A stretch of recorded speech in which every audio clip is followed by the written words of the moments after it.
Hi friends, आज हम कक्षा 10 के त्रिकोणमिति का एक एग्जाम्पल है, एग्जाम्पल नंबर 4 है, वो देखेंगे। जो आपके बोर्ड एग्जाम 2024 में जो बोर्ड एग्जाम होगा उसके लिए बहुत जरूरी मोस्ट इंपॉर्टेंट प्रश्न ये है।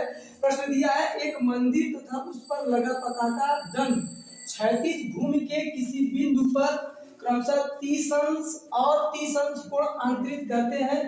यदि मंदिर की ऊंचाई 10 मीटर हो तो पताका दंड की ऊंचाई ज्ञात कीजिए। ये आपका हाई एंड डिस्टेंस वाले चैप्टर से प्रश्न दिया है। ये आपका है प्रश्न है, बहुत मोस्ट इंपॉर्टेंट है। एग्जाम में कम से कम 10-20 बार पूछा गया प्रश्न है और बहुत इंपॉर्टेंट प्रश्न है। ये आपके एग्जाम के लिए बहुत 2024 में बहुत जरूरी है। देखिए सर, अब देखिए हाई एंड डिस्टेंस के जो प्रश्न है, अब इसमें सबसे इंपॉर्टेंट इसका फिगर होता है। फिगर सबसे पहले हम इसका देखेंगे फिगर कैसे बनेगा। तो प्रश्न में दिया एक मंदिर, पहले हम एक मंदिर देखते हैं।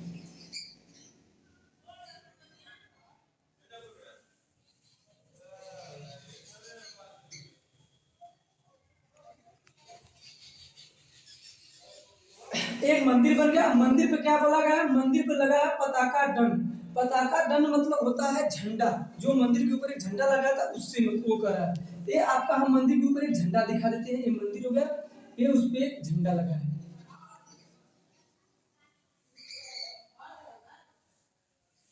ये झंडा हो गया। अब हम इस बिंदु को ए मान लेते हैं, इस बिंदु को बी मान लेते हैं, ये बिंदु सी होगा, इसको डी मान लेते हैं। प्रश्न में कहा है कि एक क्षैतिज भूमि, भूमि मतलब नीचे से, देखिए क्या कर रहा है, क्षैतिज भूमि, क्षैतिज मतलब नीचे होता है। सॉरी, उन्नयन कोण, उन्नयन कोण इसका कितना दिया है? 30 अंश दिया है। और 30 अंश दिया तो इसका मतलब जो पताका दंड है वहां से भी 30 अंश का कोण बन रहा है। तो ये इसको हमने बना दिया है, ये भी आपका कितना है? 30 अंश है। ये आपका 30 अंश है। कोण आंतरित करते हैं। मंदिर की ऊंचाई 10 मीटर। मंदिर क्या हम बनाए हैं? BCD बनाया है। तो मंदिर की ऊंचाई BCD है, तो ये आपका मंदिर है। मंदिर की ऊंचाई BCD है, तो आपका ये 10 मीटर दिया है। ये हो गया। फिर बोला है पताका दंड की ऊंचाई ज्ञात कीजिए। तो पताका मतलब यहाँ से लेके यहाँ तक की ऊंचाई उसको बताना है। नहीं, पताका दंड मतलब इसकी ऊंचाई बताना है। ये इसकी ऊंचाई को हम h मान लेते हैं। ठीक है। अब सबसे बड़ी बात यह है, इसमें जो हाई एंड डिस्टेंस की सवाल होती है उसमें 3 फार्मूला मोस्ट इंपॉर्टेंट होते हैं, जैसे साइन थीटा, साइन, कॉस और टेन। ये तीनों आपके बहुत जरूरी होते हैं। ये इसमें से अब इन तीनों में से किसका यूज ये हाई एंड डिस्टेंस के सवाल में होगा, उसको आपको पिछले जो कक्षाओं में आपको पिछले जो अभ्यास में पढ़े हैं, साइन थीटा बराबर लंब बटा के कोण, कॉस थीटा बराबर आधार बटा के कोण और tan थीटा बराबर लंब बटा के आधार। इन तीनों का बहुत ज्यादा रोल होता है। मतलब ये जो हमको पता होगा, इसी के आधार पर हम चेक करेंगे कि tan थीटा का यहाँ पर फार्मूला लगेगा, कि cos थीटा का फार्मूला लगेगा या sin थीटा का फार्मूला लगेगा। इन्हीं तीनों के आधार पे, इसके लंब और कोण के आधार पे, लंब कोण आधार के आधार पे ही चेक करेंगे इसको। देखिए सबसे पहले हम चेक करते हैं कि इसमें, इसको छोड़िए पहले यहाँ पर देखिए, हम मंदिर की ऊंचाई क्या माना मंदिर की ऊंचाई, मंदिर की ऊंचाई, मंदिर की ऊंचाई कितना दिया है? मंदिर की ऊंचाई पहले है क्या? BC है, तो BC लिखेंगे, BC बराबर 10 मीटर। प्रश्न में दिया है 10 मीटर, 10 मीटर लिख देंगे। फिर पताका दंड की ऊंचाई क्या माने हैं? तथा पताका दंड की ऊंचाई, पताका दंड की ऊंचाई क्या है? AB है। AB को हमने क्या माना है? h माना है। इसको क्या माने? यहाँ पर हम h लिख लेंगे। अब चलते हैं सबसे पहले, अब बराबर हम x मान लेंगे। DC बराबर क्या माने? x बराबर। अब यहाँ देखो DC को हम x मान लेंगे, तो यहाँ पर अब देखिए, अब हमें अब सबसे बड़ा जरूरी है, देखिए त्रिभुज पहले चलेंगे, त्रिभुज BDC में, त्रिभुज BDC में। जब त्रिभुज BDC में चलेंगे तो हमें ध्यान देना, हम यहाँ पर आप लोग को बताए थे, यहाँ पर साइन का सूत्र लगेगा कि कॉस का लगेगा कि tan थीटा का लगेगा। तो हमें देखिए पहले दिए त्रिभुज में दिया क्या है, हम यहाँ पर लंब दिया है और आधार दिया है। तो जब लंब और आधार दिया है, पहले चेक करिए साइन क्यों नहीं लगेगा, क्योंकि साइन थीटा, साइन बराबर क्या होता है? लंब बटा के कोण होता है। तो लंब बटा के कोण, ये लंब है कोण है, तो कोण दिया नहीं है तो साइन थीटा नहीं लगेगा। कॉस का चेक करते हैं, आधार बटा के कोण होता है, ये आधार हुआ, ये कोण हुआ, कोण भी नहीं दिया, इसका कोई मान नहीं दिया तो कोण भी नहीं लगाएंगे।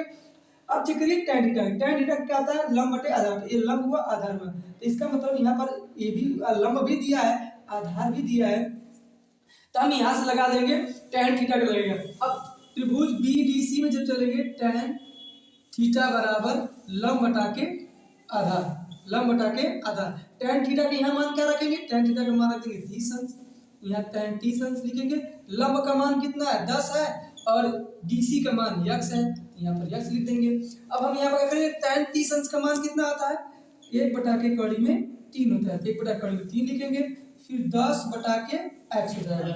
अब इसका क्रॉस मल्टीप्लाई कर देंगे, जब x गुणा 1 में करेंगे तो x हो जाएगा, इसका गुणा इधर क्रॉस मल्टीप्लाई कर देंगे तो 10 कड़ी में 3 हो गया, ये x का इतना मान आ गया, ये क्या आ गया, इतना x का 10 कड़ी में 3 इसका मान आ गया। अब हम क्या करेंगे, त्रिभुज ADC में चलेंगे, अब किसमें चलेंगे, त्रिभुज ADC में चलेंगे, ठीक है, त्रिभुज ADC में, थोड़ा सा ADC में, अब त्रिभुज किसमें चलेंगे, ADC में।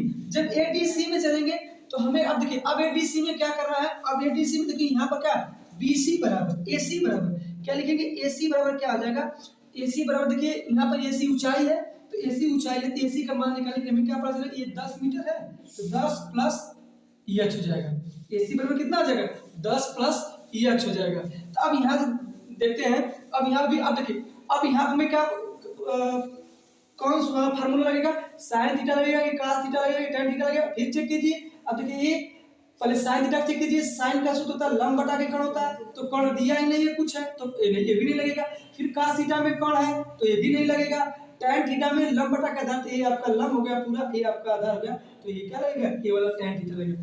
यहाँ पर लिखेंगे tan थीटा बराबर लंब बटा के आधार, फिर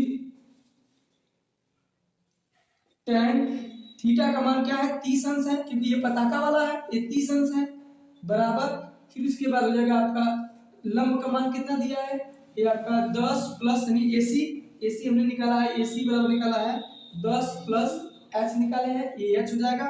फिर आधार का मान क्या है, बटा के आधार होता है, तो लंब बटे के आधार, लंब का मान हमने यहाँ से निकाला, ये लंब हमारा AC है, AC का हम मान निकाले 10 प्लस H निकाले हैं, तो यहाँ पर हमारा क्या हो जाएगा, tan थीटा बराबर tan थीटा का मान क्या रखेंगे 30 अंश से, 30 अंश से कितना आ जाएगा 60 अंश हो जाएगा, tan 60 अंश बराबर लंब का मान 10 प्लस 10 प्लस H है, और DC का मान कितना, मतलब आधार का मान ये हमारा X है, इसको X लिख दीजिए। tan 60 अंश का मान कितना आता है, कड़ी में 2 होता है, फिर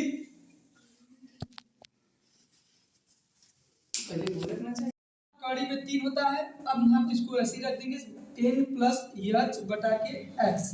अब हम यहाँ पर क्या करें, यहाँ पर हम इसको क्रॉस मल्टीप्लाई कर दे, इसके बटे 1 मान के इसका क्रॉस मल्टीप्लाई कर देते, x गुणा कड़ी में 3 में हो जाएगा, तो x कड़ी में 3 बराबर आपका हो जाएगा 10 प्लस H हो जाएगा। अब यहाँ पर देखिए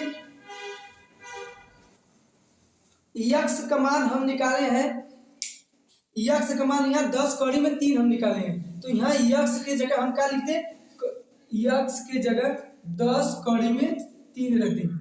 यहाँ पर x का जो मान हमने निकाला है 10 कड़ी में 3, तो हम यहाँ x को हटा के 10 कड़ी में 3 रख देंगे, तो इधर आ जाएगा क्या, कड़ी में 3 है तो ये हो जाएगा आपका कड़ी में 3 गुणे 10 कड़ी में 3 हो जाएगा, ये हो जाएगा। अब देखिए कड़ी में 3 का गुणा कड़ी में 3 का गुणा होगा तो कड़ी घट जाएगी, तो क्या आ जाएगा 10 गुणे 3 हो जाएगा बराबर 10 प्लस H हो जाएगा, 10 का गुणा 3 में करेंगे तो 30 हो जाएगा इक्वल 10 प्लस H, तो ये 10 प्लस H ही रहेगा। अब क्या करें, हम ये इसको पक्षांतर कर देते हैं, 10 यहाँ 10 प्लस H है तो इसमें क्या देखिए ये अंक है, ये अक्षर है, तो अंक को रिप्लेस देते हैं, तो H बराबर यहाँ लिख देंगे, H बराबर 30 माइनस 10, क्योंकि 10 इधर प्लस में है, इधर जब आएगा तो माइनस में हो जाएगा, तो H बराबर हो जाएगा 20, H बराबर क्या आ जाएगा 20 मीटर। तो अब पताका की ऊंचाई हम यहाँ देखिए पताका दंड की ऊंचाई को AB है, AB हमने क्या माना है H माना है, तो पताका दंड की ऊंचाई कितना आ गया 20 मीटर आ गया।